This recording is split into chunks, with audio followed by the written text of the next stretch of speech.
Hello, Anchor family. It's good to see you are looking to volunteer in the student or kids ministry. So we're going to go over real quick the Anchor Kids ministry statement for children and youth workers. It's our ministry policy manual for the Anchor Kids area.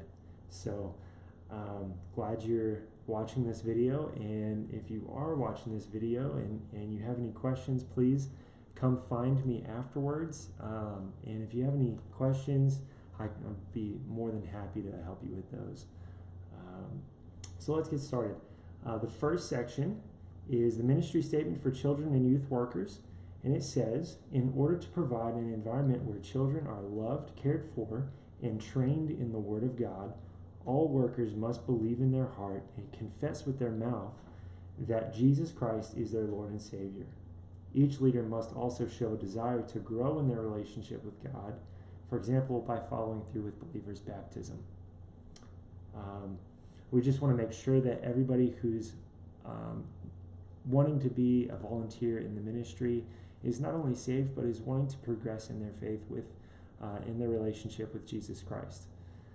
The next section is requirements for leadership in Anchor Kids in student ministry. So the policy statement has 6 parts. The first of which says, prior to consideration for a position, any candidate who may be working with children or youth shall complete and return an initial ministry application.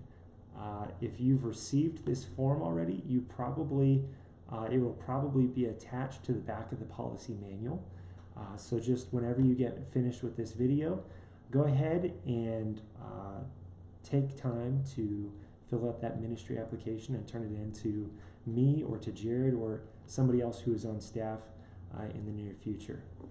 So the second part says the ministry application shall be carefully reviewed by a ministry leader or designee to make certain that the worker will be appropriate for the ministry position based on the information provided.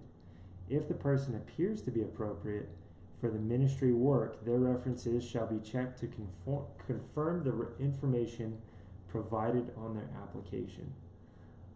Fourth, any information indicating that a candidate poses a threat to others or has any prior history or physical or sexual abuse directed against another person would result in the removal of the individual candidate from consideration for ministry to children or youth.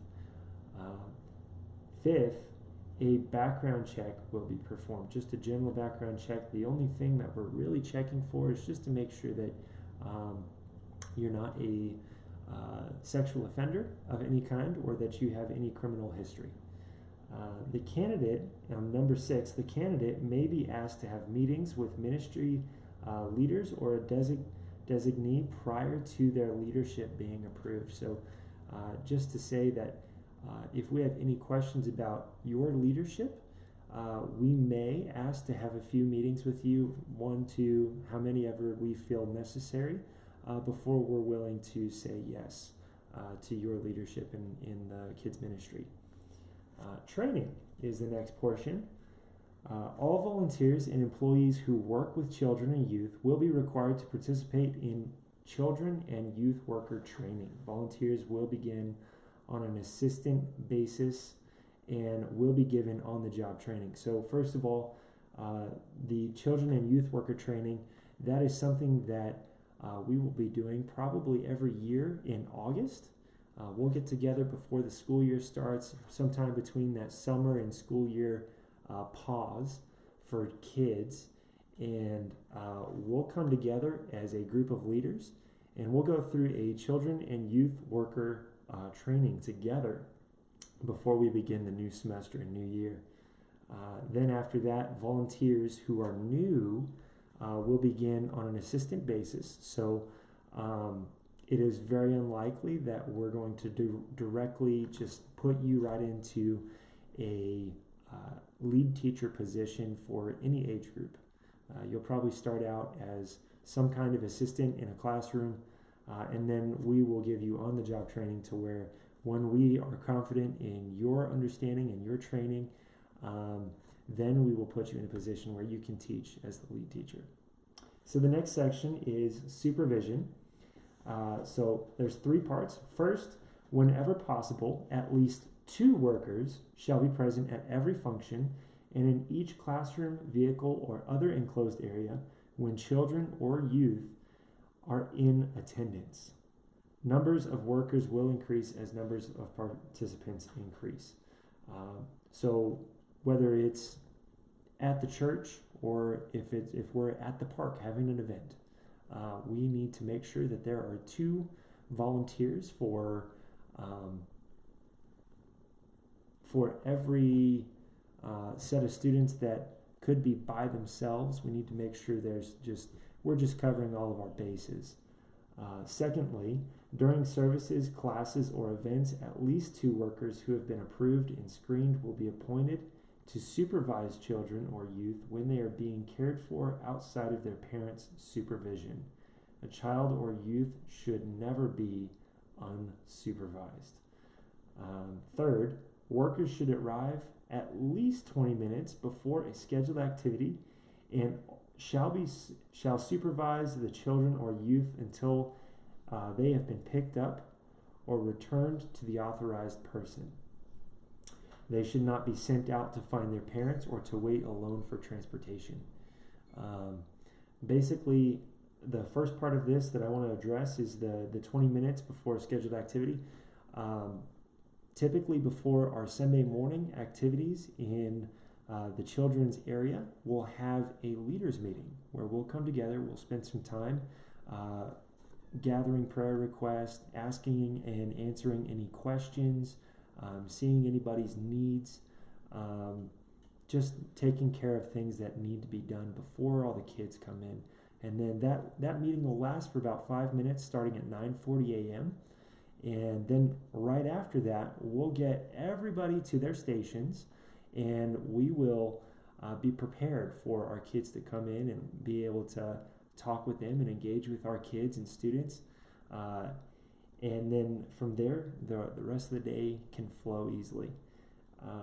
Secondly, after our events are over, or after our Sunday morning services are over, all of the kids that have been checked in and are in your classrooms should not be sent out to find their own parents, but should wait there in the kids area for their parent to come pick them up. Best practices. For children over the age of 5, workers should accompany them to the restroom, make sure it is empty, and stand outside the door. Other adults wishing to enter the restroom should be asked just to wait outside or use another restroom. Our biggest concern here is child safety. We want to make sure that that is our top priority, whether it's check-ins or any kind of things that are going on inside the building. We want to make sure our kids are being safe and protected. Secondly, in best practices, for children under the age of 5, a female worker should accompany them into the restroom and assist as needed. The door to the restroom should remain open. 3, diapers should only be changed in the nursery when 2 workers are present. 4th, workers should avoid any appearance of impropriety such as unwanted affection, full frontal hugs, touching bottoms, chest, or genital areas, lying down with children, massages, tickling, or wrestling, touching it or hugging from the back, and kissing. I know it's a heavy topic, but we just want to avoid all of these unwanted forms of affection, any displays of affection that would seem unwarranted and inappropriate. So it's got to be said, and that's why it's in our manual. 5th, workers should show appropriate affection such as holding infants and toddlers, holding hands to pray or walk, sitting close to small children, kneeling down to hug small children, patting heads, faces, back, hands, or arms, handshakes, high fives, or side-to-side hugs. Workers should ask children permission before touching when possible. It's always a safe bet to ask the child if there's any doubt. Discipline. Workers are never to spank hit, grab, shake, or otherwise physically discipline anyone. That is not our responsibility to discipline children physically, and that will not be something that we will tolerate in our ministry. Second, disciplinary problems should be reported to the ministry leader and to the parent or guardian.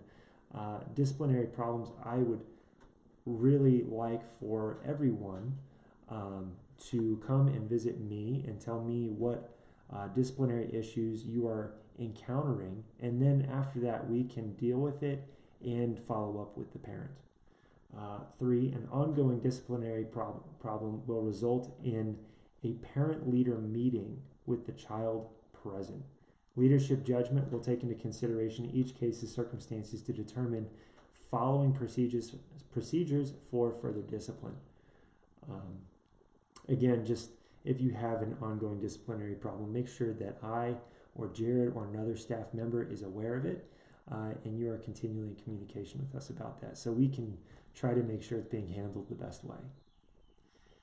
Injuries or illness, that's the next section we're going to get to. First of all, participants shall be returned to their parent or guardian as soon as illness is discovered.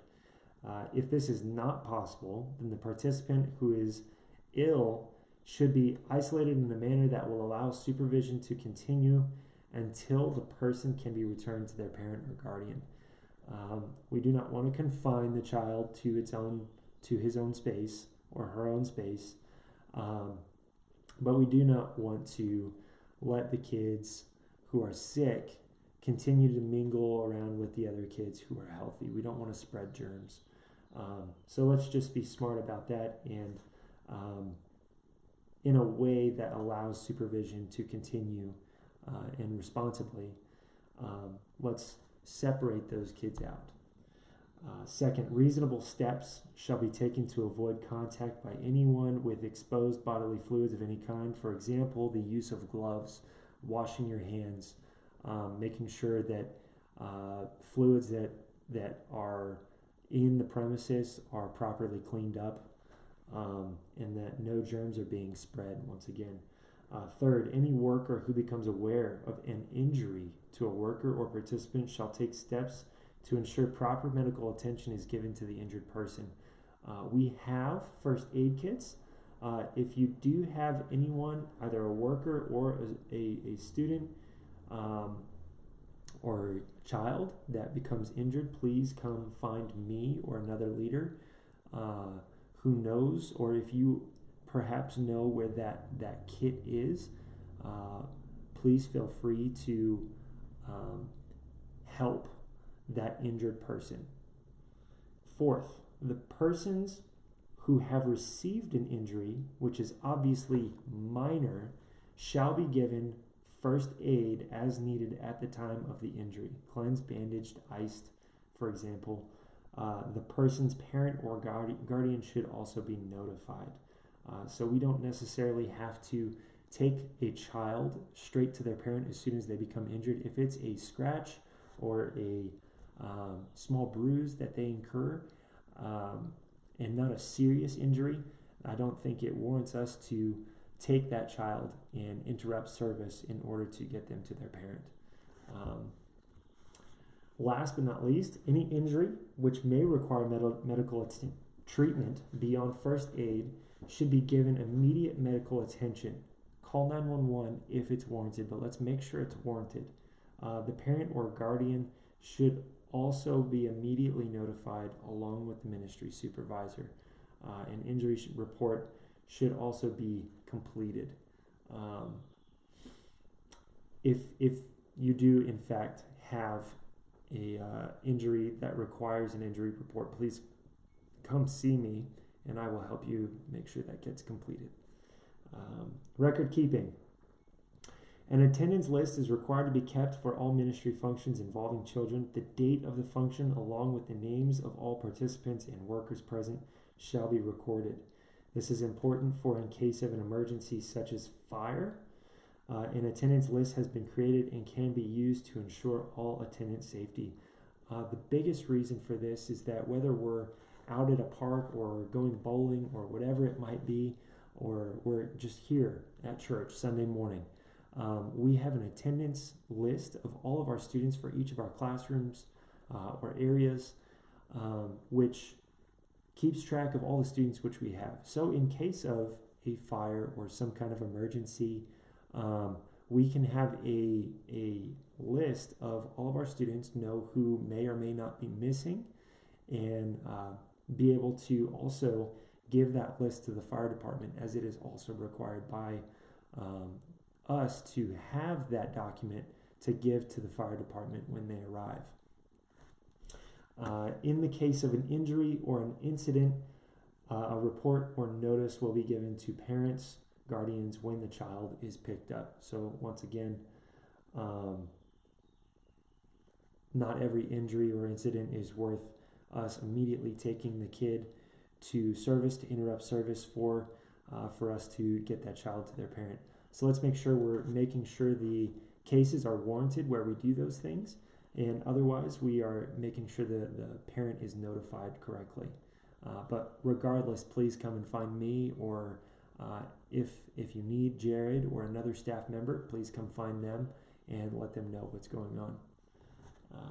The next section, reporting abuse and or neglect.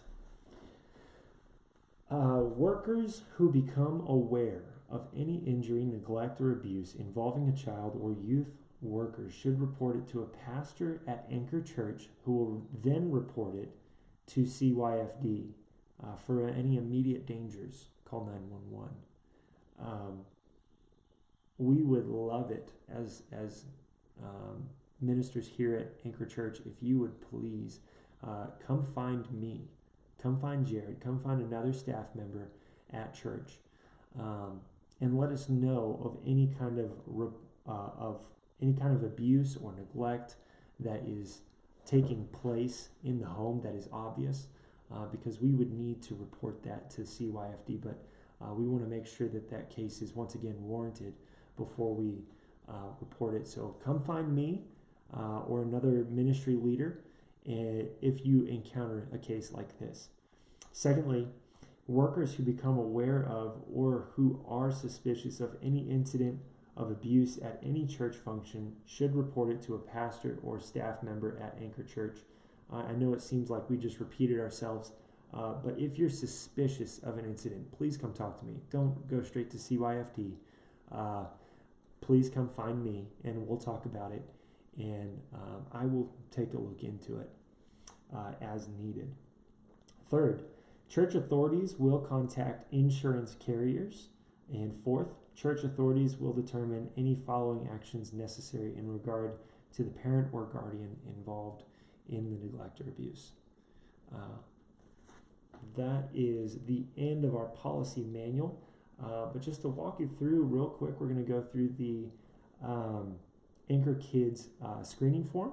So that should be right behind the policy manual. So just filling out basic information. One thing I did want to mention is that when you put your phone number and your mobile carrier, the purpose of putting your mobile carrier is for planning center check-ins. If you have any carrier but Verizon, you are capable of receiving text notifications for invitations to serve. Otherwise, if you do have Verizon, you will have to download the Planning Center app in order to receive those notifications. Otherwise, the only notifications that you'll receive are the ones that we send by email. So make sure to list your mobile carrier and download the app as needed. So below that area, just list a couple of references that are dependable references. I will be checking those references just to call and make sure that you're a dependable person for us to have serve in the children's or youth ministry. And below that, if you go to the next page, the authorization, verification, and release of liability. This is just a background check waiver. We are required, as we work with children, to run a background check, as we mentioned beforehand in our policy, on every person who is serving as a volunteer in our ministry. So make sure that you sign and date this document and initial. What you would want to do is initial the waive option above it, and then turn that in along with your application as soon as you can. That way we can get right to work.